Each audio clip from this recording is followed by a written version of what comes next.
மயில் திடீரென கையில் சில பேப்பர்களுடன் பதற்றமாக வீட்டிற்குள் நுழைகிறாள். அவளை பார்த்ததுமே கோமதிக்கு கோபம் தலைக்கேறுகிறது.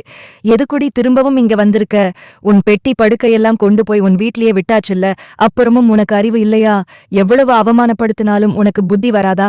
வெளியே போடி என்று கையை பிடித்து இழுத்து தள்ள பார்க்கிறார். சத்தம் கேட்டு பாண்டியன் அறையிலிருந்து வெளியே வருகிறார். கோமதி, கொஞ்சம் அமைதியாயிரு என்று அவர் சொன்னதும், எப்போதும் அமைதியாக இருக்கும் அவர் இப்போது தன்னிடம் பேசுவதைக் கண்டு கோமதி வியந்து ஒதுங்கி நிற்கிறார். பாண்டியன் மயிலை பார்த்து, ஏமா, எதுவாக இருந்தாலும் கோர்ட்டில பாத்துக்கலாம்னு சொல்லியாச்சுல, அப்புறம் எதுக்கு இங்கே வந்திருக்க என்று கேட்கிறார்.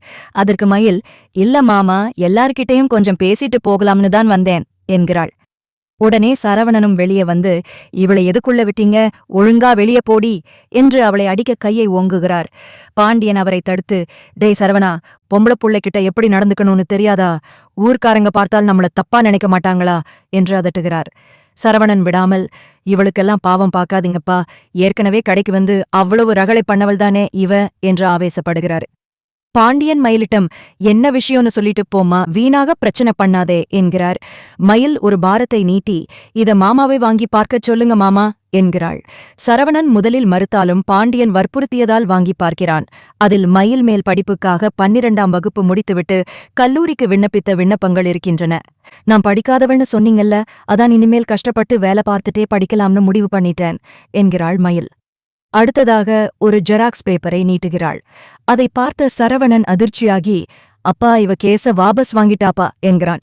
இதை கேட்டதும் பாண்டியன் நிம்மதியடைகிறார். ஆனால் கோமதி, இப்பவாவது புத்தி வந்ததே, உங்க அம்மா பொய் கேஸ் கொடுத்தப்போ நீயும் தலையாட்டினியே என்று சாடுகிறார். மயில் அழுது கொண்டே கோமதியின் காலில் விழுந்து மன்னிப்பு கேட்கிறாள். எங்க அம்மா தப்பு பண்ணிட்டாங்க அத்தை, என்ன மன்னிச்சிருங்க. நான் இனிமேல் எங்க அம்மா அப்பா கூட பேசாம கூட இங்கே இருந்துக்கிறேன். எனக்கு மாமா கூட வாழணும் என்று கெஞ்சுகிறாள். சரவணன் இதை நம்பத் தயாராக இல்லை. இது அடுத்த டிராமாவா என்று கேட்கிறான். பாண்டியன் மயிலிடம், வயசு விஷயத்துல நீ பொய் சொன்னது பெரிய தப்பு, ஆனா அத கூட கோபத்துல நாங்க சரி பண்ணியிருப்போம். போலீஸ் ஸ்டேஷன் போனதுதான் எங்களை ரொம்ப கஷ்டப்படுத்திடுச்சு என்கிறார்.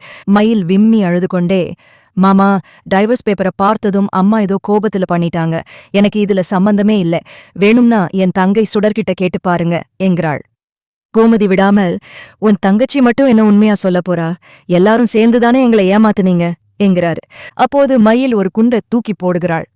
அத்தை, ராஜியும் கதிர்க்கும் நீங்க தானே பொய் சொல்லி கல்யாணம் பண்ணி வச்சீங்க. அந்த விஷயம் மாமாவுக்கு தெரியாதப்போ கூட அவர் உங்களை வீட்டை விட்டு வெளியே அனுப்பலையே, அப்புறம் என்ன மட்டும் எதுக்கு வெளியே அனுப்புறீங்க? அத்தைக்கும் ஒரு நியாயம், எனக்கு ஒரு நியாயமா என்று கேட்கிறாள். இந்த கேள்வியை கேட்டதும் பாண்டியன் ஒரு நிமிடம் திகைத்துப் போகிறார். சரவணன் உடனே, பார்த்தீங்களா அம்மா, இவளை பேச விட்டா நம்ம மண்டையை கழுவிடுவா, இவளுக்கெல்லாம் அவங்க அம்மா ட்ரைனிங் கொடுத்து அனுப்பியிருப்பாங்க என்று கத்துகிறான். மயில் மறுபடியும், நான் யாரையும் குறை சொல்லல அத்தை, உங்களை ஒரு உதாரணத்துக்குத்தான் சொன்னேன். பயத்துலதான் உண்மையை மறைச்சேன். இனிமேல் தலைக்கு கத்தியே வந்தாலும் பொய் பேச மாட்டேன் என்று கதறுகிறாள். அப்போது திடீரென மயிலின் அம்மா அங்கு வருகிறார். கோயிலுக்கு போறேன்னு சொல்லிட்டு இங்க வந்து நிக்கிறியா? என்ன கையில பேப்பர் என்று கேட்டு அதை வாங்கி பார்க்கிறார். அடிப்பாவி, கேஸ வாபஸ் வாங்கிட்டு உன் தலையில நீய மண்ணை வாரி போட்டுக்கிட்டியா என்று கத்த சரவணன், பாத்தீங்களா, திரைக்கதை வசனம் எல்லாம் எழுதிட்டு பின்னாடியே வந்துட்டாங்க என்று எள்ளி நகையாடுகிறான். மயில் தன் தாயின் எதிர்ப்பையும் மீறி அந்த வீட்டில் வாழ அனுமதி கேட்டு அழுது கொண்டே நிற்கிறாள். மேற்கொண்டு இந்த சிக்கலை தீர்க்க பாண்டியன் எடுக்கும் முடிவை பற்றி பார்ப்போம்.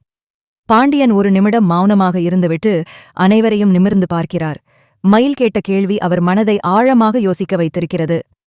அவர் சரவணனை பார்த்து, டேய் சரவணா, கோவப்படாதடா, மயில் கேட்டதுல ஒரு நியாயம் இருக்கு. கோமதி செஞ்சது தப்புன்னு தெரிஞ்சும் இந்த வீட்டோட மானம் மரியாதைக்காகவும் இத்தனை வருஷ வாழ்க்கைய மதிச்சும் நான் அவளை ஏத்துக்கலையா? அதே போலதான் மயிலுக்கும் ஒரு சந்தர்ப்பம் கொடுக்கணும்னு தோணுது என்கிறாரு. பாண்டியன் மயிலின் அம்மாவிடம் திரும்பி, நீங்க எங்களை மிரட்டி பாத்தீங்க, அது நடக்கல. ஆனா உங்க பொண்ணு அவளா முன் வந்து கேஸ வாபஸ் வாங்கி படிக்கணும்னு ஆசைப்படுறது அவளோட மனமாற்றத்தை காட்டுது. இப்போதைக்கு மயில் இந்த வீட்டுக்குள்ளேயே இருக்கட்டும், ஆனா அவளை கோரிக்கையோட அனுப்பல. ஒரு மருமகளா அவ தன்னோட தப்ப திருத்திக்கிட்டு வாழறாளான்னு பார்க்கத்தான் இந்த வாய்ப்பு என்று கராராகச் சொல்கிறார்.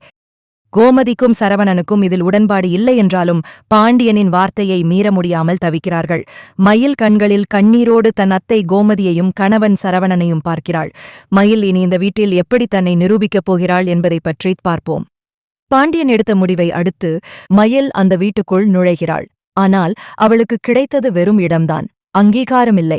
மயில் வீட்டுக்குள் வந்தாலும் கோமதியும் சரவணனும் அவளுடன் பேசுவதை திட்டமிட்டே தவிர்க்கிறார்கள். ஆனாலும் மயில் மனம் தளராமல் காலையிலேயே எழுந்து வீட்டு வேலைகளை இழுத்துப் போட்டு செய்யத் தொடங்குகிறாள். கோமதி அவளை தடுத்தாலும், அத்தை, நான் தப்பு செஞ்சுட்டேன், அந்த தப்ப வேலை செஞ்சாவது சரி பண்ண விடுங்க என்று அமைதியாகச் சொல்லிவிட்டு சமையலறையில் உதவுகிறாள். அவள் செய்யும் உணவை சரவணன் தொட மறுக்கும்போது மயில் வருத்தப்பட்டாலும் அவனுக்கு பிடித்தமான உணவுகளைச் செய்து அவன் மனதை மாற்றத் தொடர்ந்து முயற்சிக்கிறாள். பாண்டியன் சொன்னது போலவே மயில் கல்லூரியிலும் சேர்கிறாள். காலையில் வீட்டு வேலைகளை முடித்துவிட்டு கல்லூரிக்குச் செல்வதும் மாலை வந்ததும் மீண்டும் வீட்டுப் பொறுப்புகளை கவனிப்பதுமாக ஓயாமல் உழைக்கிறாள். அவளது இந்த விடாமுயற்சியை பார்க்கும் பாண்டியன் அவ்வப்போது அவளிடம் கனிவாக பேசுகிறார். இது மயில் மீது அவருக்கு இருந்த நம்பிக்கையை மெல்ல மீட்டெடுக்கத் தொடங்குகிறது. இடையில் மயிலின் அம்மா ரகசியமாக வந்து, இன்னும் எத்தனை நாளைக்குத்தான் இவங்க கிட்ட அடிபணிஞ்சு கிடப்ப, நான் சொல்றதை கேளு என்று மீண்டும் அவளை திசை திருப்ப பார்க்கிறார். ஆனால் மயில், அம்மா, இனிமேல் உங்க பேச்சைக் கேட்டு நான் என் வாழ்க்கையை தொலைக்கத் தயாராக இல்லை. நான் இங்கே வேலைக்காரியாக இருந்தாலும் என் புருஷன் கூடத்தான் இருப்பேன் என்று உறுதியாகச் சொல்லி அம்மாவை திருப்பி அனுப்பிவிடுகிறாள். இந்த உண்மை ஒருமுறை கோமதிக்கு தெரிய வரும்போது மயில் மீது அவருக்கு இருந்த கோபம் கொஞ்சம் குறையத் தொடங்குகிறது. ஒரு கட்டத்தில் கோமதிக்கு உடல்நிலை சரியில்லாமல் போக மயில் கண்ணுறக்கமில்லாமல் அவரை பார்த்து கொள்கிறாள். அந்த அக்கறையை பார்த்ததும், நம்மள பழிவாங்க வந்தவன்னு நினைச்சோமே, ஆனா இவ நிஜமாவே நம்ம மேல பாசமா இருக்காளோ என்று கோமதிக்கு தோன்ற ஆரம்பிக்கிறது. காலப்போக்கில் மயிலின் நேர்மையும் உழைப்பும் அந்த வீட்டில் பெரிய மாற்றத்தை ஏற்படுத்துகிறது. சரவணன் அவளை முழுமையாக ஏற்காவிட்டாலும் அவளது விடாமுயற்சியை பார்த்து அவளிடம் காட்டிய வெறுப்பை கொஞ்சம் கொஞ்சமாக குறைத்துக் கொள்கிறான். பொய் சொல்லி வந்தவள் இப்போது உண்மையின் வழி நின்று அந்த வீட்டின் விளக்காக மாற மயில் எடுக்கும் ஒவ்வொரு முயற்சியும் மெல்ல மெல்ல வெற்றியடையத் தொடங்குகிறது. சரவணனுக்கும் மயிலுக்கும் இடையிலான அந்த நெருக்கமான மாற்றங்கள் மெல்ல மெல்ல நிகழத் தொடங்குகின்றன.